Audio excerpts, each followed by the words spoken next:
André, eu vou começar essa entrevista perguntando a você a sensação de, enfim, planejar um filme que, enfim, ia ser lançado aí para as grandes multidões na sala de cinema. E comédia é um gênero que depende, de certa maneira, de um coletivo para funcionar muito bem, né?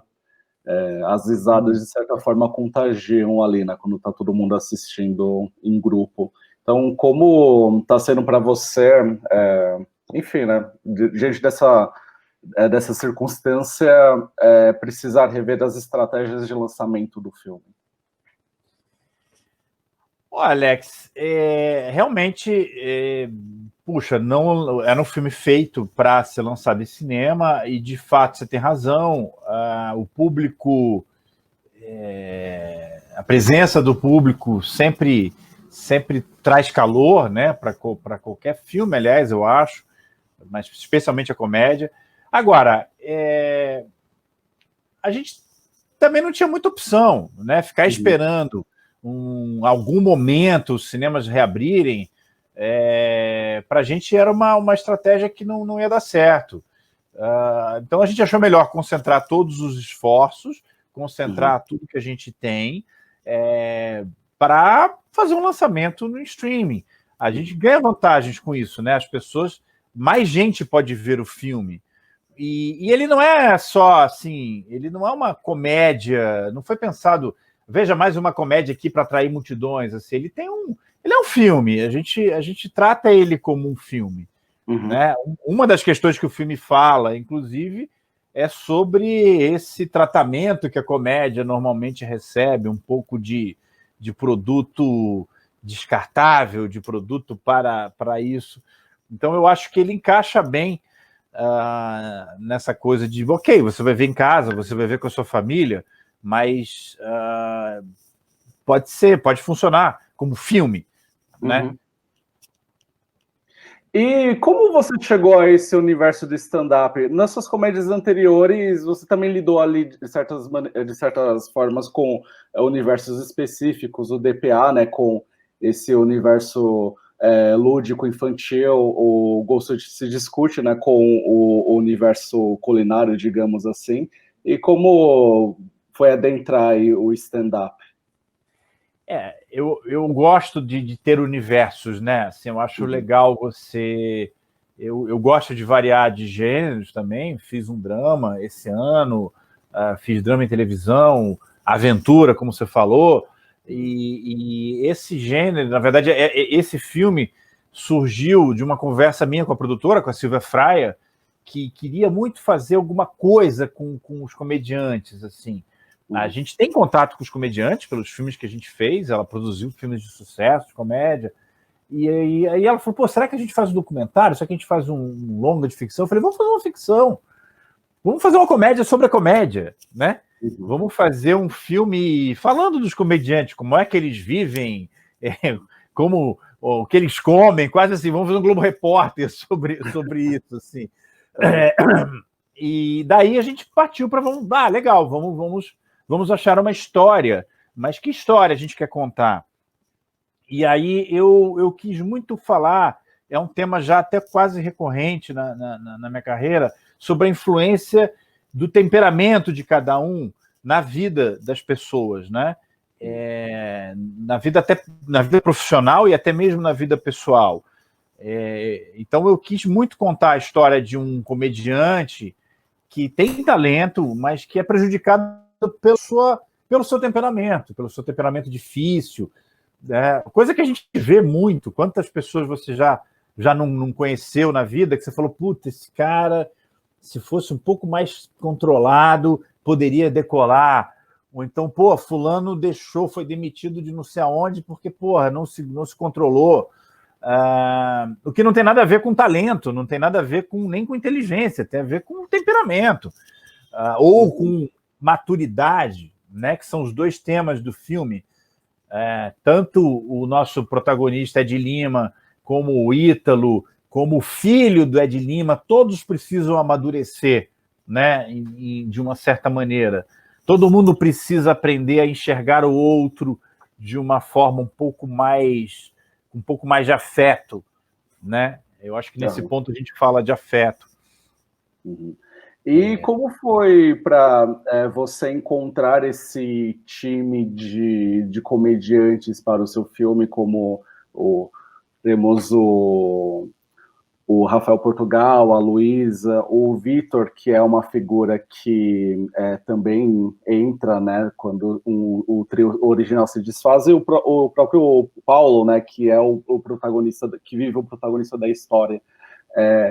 Porque, enfim, né, é um time que você precisou pensar ali, principalmente porque depende de química, né, para o humor funcionar. Então, como foi testá-los individualmente, depois em conjunto?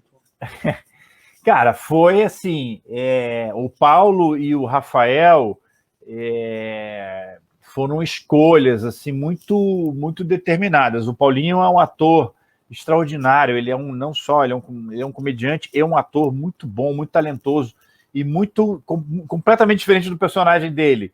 Ele é um sujeito extremamente agradável, bom de trabalhar, um grande temperamento. Então, achei que seria legal ele fazer esse diferente. O Rafael Portugal, o que me moveu a convidá-lo e que eu tenho certeza que o que fez ele aceitar o papel foi justamente você pegar um comediante que está vivendo um auge de sucesso. O Rafael Portugal hoje é um dos grandes comediantes brasileiros, um dos caras mais falados, mais queridos, mais comentados, e colocar ele num filme em que ele questiona a comédia, em que ele questiona o humor, né? E chega ao ponto de não querer ser engraçado. Então, assim, caraca, vou pegar esse cara e vou trazer ele para um outro, sabe, para um outro patamar. Eu vou obrigar ele a sair da zona de conforto do que ele está acostumado a fazer. Então, essa foi a minha motivação e foi a motivação dele aceitar. A Luísa PRC, que ela é super jovem, ela estava se formando em teatro. Eu me lembro que no dia da filmagem ela saiu mais cedo, tinha que ser mais cedo para poder ir para Cal fazer a peça de formatura dela, imagina, e já fazendo longa-metragem. Ela é herdeira de uma dinastia, ela é neta de Chico Anísio, filha de Heloísa PRC, né? E herdou o talento dessas pessoas. Ela tem isso no sangue, é uma grata, uma delícia ver isso sendo passado por novas gerações, né? Ela herdar esse brilhantismo que está no sangue dela. O Vitor era um cara que estava no mundo da internet, né? Que é o contrário, não conhecia os atores, os artistas, o mainstream.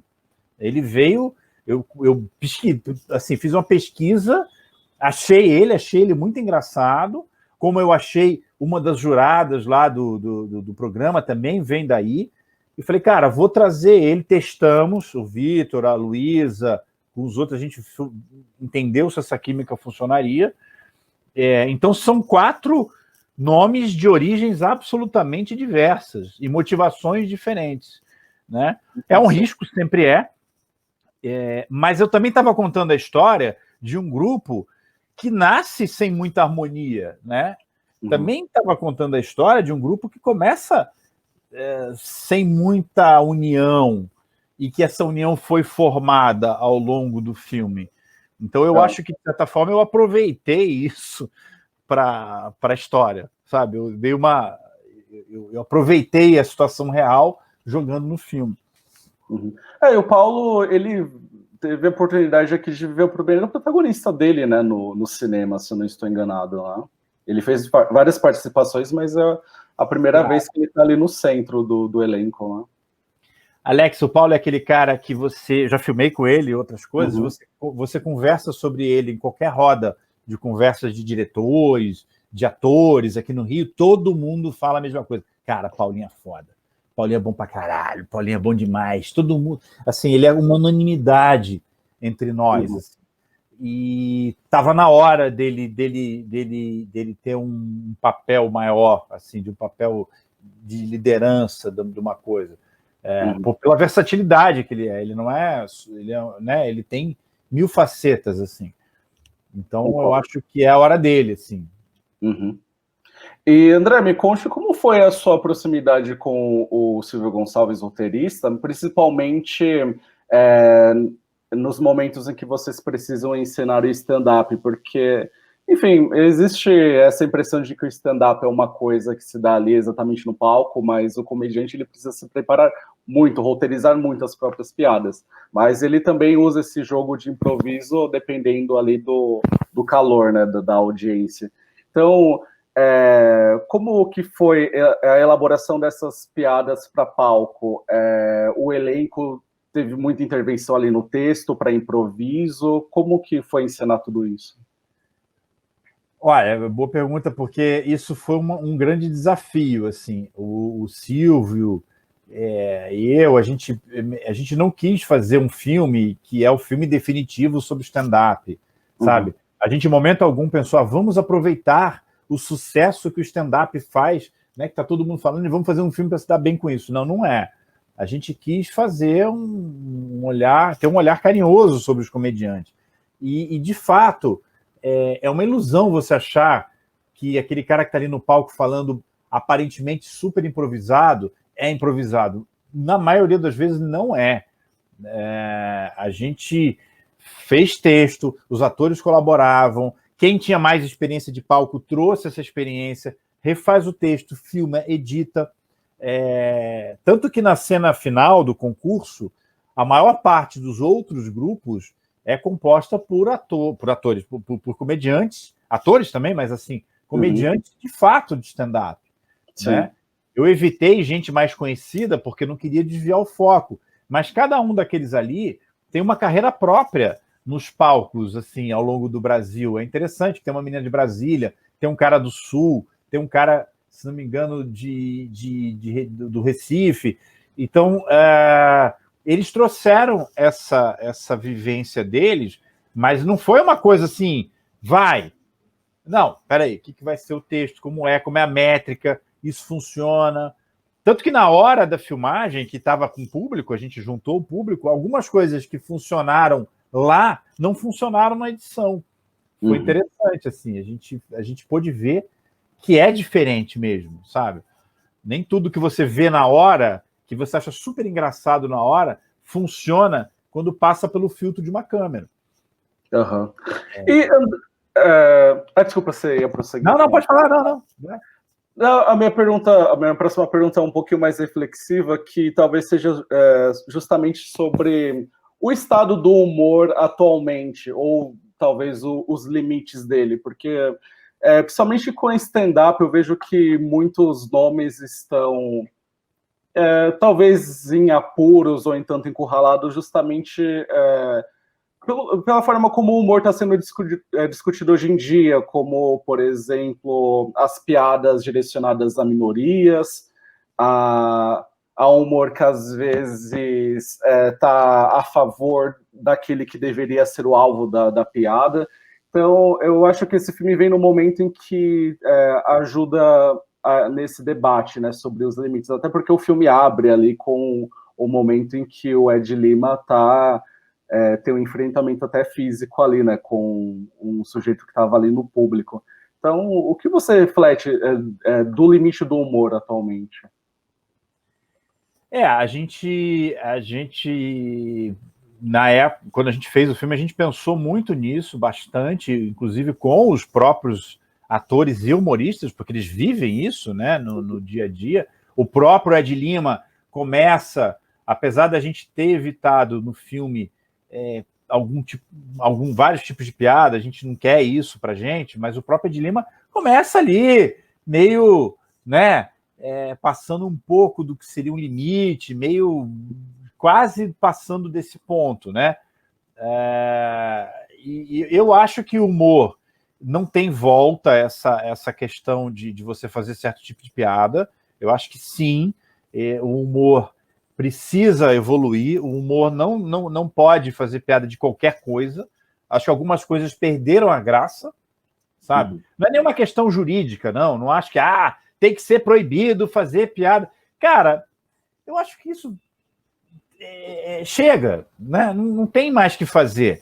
Agora, o filme, a gente procurou filtrar isso. Eu sei que outros filmes vão continuar sendo feitos com determinados tipos de piada, que vão debochar de algumas coisas, vão debochar de o cara ser gordo, o cara ser o quê, papapá. Ok, não sei, eu não posso falar por eles. Pela gente, a gente procurou ser o mais moderno possível, a gente procurou estar o mais antenado possível, porque isso reflete o nosso gosto, sabe? Me incomoda ver certos tipos de piada. Me incomoda ver uma piada racista. Assim, cara, porra, caraca, não tem graça isso. Me incomoda uma piada que debocha de alguém, de um defeito físico, de uma orientação sexual que o cara tem. Isso me incomoda, como incomoda o Paulinho, como incomoda o Vitor, incomoda. Então, naturalmente, a gente já traz isso. Agora, eu acho que o humor ele vai ser sempre o limite, né? Ele vai ser sempre aquele que vai testar o limite. É aquele que vai passar do ponto. Né? O humor vai ser aquele que, putz, essa piada passou do ponto. E também vai ser sempre uma coisa de ir e vir. Os limites vão ser sempre testados. Mas eu acho inexorável. Por mais que a gente tenha uma grande parcela da população que apoie, né, certas opiniões que a gente repudia de uma forma incrível, eu não quero falar para essas pessoas. Sabe? Eu não estou interessado em que um homofóbico veja meu filme. Caguei para esse homofóbico. Não quer ver, não veja meu filme. Não quero seu dinheiro, não quero sua audiência. Sabe? Então vá procurar quem faz filme que agrade a você. Eu não vou fazer. Entendi. A própria personagem da Luísa, né, Perissé, incorpora também um pouco, talvez, esse novo momento, né, porque ela está se impondo ali a partir do humor todas as vezes que ela é alvo, né, de algum comentário machista vindo do público dela, né. Super! Não, e ela mesma participou, ela teve ela interviu no roteiro em algumas questões. Pô, André, você não acha que isso aqui está muito machista? Pô, ela fala lá, tem uma cena, não lembro qual é, que ela falou, pô, André, você não acha que... Ela tem 19 anos quando fez o filme. Sim. Eu falei, poxa, claro, é uma visão de uma menina de 19 anos. E olha que interessante, ela é de uma dinastia, né, de humor que fez humores que hoje a gente pode dizer, poxa, mas aquilo ali era... E não por isso ela se fixou naquilo.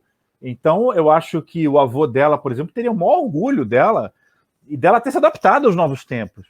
Como eu tenho certeza hoje que o Chico Anísio não faria certas piadas que ele fez naquela época, sabe? Eu acho que ele teria evoluído. Parece que o cara era inferior, mas assim, eu acho que ele teria andado junto. Então, a Luísa é um exemplo perfeito que você colocou. Ela teve um olhar atento ao roteiro. O próprio personagem dela se impõe, porque, de fato, é ainda, nesse caso, um universo que tem muitos homens, o que também... não sei as razões exatas, e ela foi voz ativa e fez questão de que as piadas fossem assim e tal, né? Então, eu acho que a nova geração do humor está trazendo uma nova visão que pode se encaixar perfeitamente com gerações que já estão aí há mais tempo. E eu acho isso lindo, sabe? Eu acho isso maravilhoso. Quero estar do lado certo das coisas, do lado moderno das coisas, entende? Eu acho que quem se incomodar com isso, não achar graça, não sei, paciência, cara. Fique nos seus 30%, eu estou no outro lado. Perfeito. E, André, mais uma curiosidade do que pergunta, aqui o seu filme ele tem várias participações especiais, e me corrija se eu estiver errado, mas tem aquele cineasta, aquele diretor, né, de filmes de arte que o personagem do Rafael Portugal se envolve ali no meio da trama. É o Neville de Almeida? É o Neville de Almeida, é o próprio Neville de Almeida. Me conte como ele chegou até o filme. Cara, o Neville é o seguinte, eu quando estava na faculdade, bem garoto, meu primeiro estágio, a primeira vez que eu trabalhei em um filme, foi num filme do Neville, Matou a Família e foi ao cinema lá atrás, eu era bem novo. E eu adorei, assim, porque o Neville, ele tinha um mantra, ele falava assim, cara, o cinema pode ser tudo, só não pode ser careta. E eu acho até que o cinema pode ser careta também, mas ele tem isso como ele. E ele sempre sempre falava que às vezes o cinema se levava a sério demais, sabe? Não é que o cinema todo é uma comédia, não, mas ele acha que às vezes existe um certo exagero, uma certa... O filme é um filme, entende? Daí a gente fez uma brincadeira ali de colocar ele como um cineasta que, enfim, e a gente brinca com os críticos também, muitos críticos têm uma visão um pouco preconceituosa da comédia. Eu não sou um cara que sofreu muito com crítica, não trago tanto isso, nem o próprio Neville, mas a gente acha que peraí, calma, filme é filme, não é um tratado sobre a existência humana, sabe? Nem todo filme é um drama, e nem todo drama é bom, sabe? E nem toda comédia é ruim, e nem toda comédia é vazia, sabe? Comédia é arte. O Silvio Gonçalves, que é o roteirista, trouxe para a mesa um filme de 1941 chamado Sullivan's Travels, do Preston Sturges, que é um ator e diretor americano de 1941, muito antigo. E é verdade isso, ele fez um filme em que ele quis interpretar um papel dramático, porque ele estava cansado de ser tratado como um não artista. E nesse filme, ele faz uma viagem, ele descobre a comédia faz pessoas miseráveis, que estão num momento muito difícil, se ressignificarem suas vidas. E ele descobre nesse filme que a comédia pode sim ser arte. Então a gente faz uma homenagem a esse filme de 1941 na cena do Neville, naquele cineasta do Neville. Né? A comédia pode ser arte, sim. Né? Ela pode ser boa, pode ser ruim. Da mesma maneira que um drama pode ser bom, pode ser ruim. Mas ela também é arte, sabe? Eu acho que isso a gente quis falar muito.